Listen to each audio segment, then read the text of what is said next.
Hello বন্ধুরা, তোমরা সবাই কেমন আছো? আমিও খুব ভালো আছি। তোমাদের ভালোবাসায় দেখতে পাচ্ছ একটি নতুন ভিডিও নিয়ে আমি চলে এসেছি। গাড়ির টিউবের নজেল রিপেয়ারিংয়ের ভিডিও। টিউবের নজেলটি খারাপ হয়ে গেছিলো, নজেলটি কেটে নিলাম।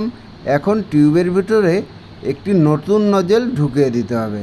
তারপরে সেই যে নজেলটা যেখানে কাটা হয়েছে সেই কাটা অংশটা ভালো করে ঘষে নিলাম ব্রাশ দিয়ে।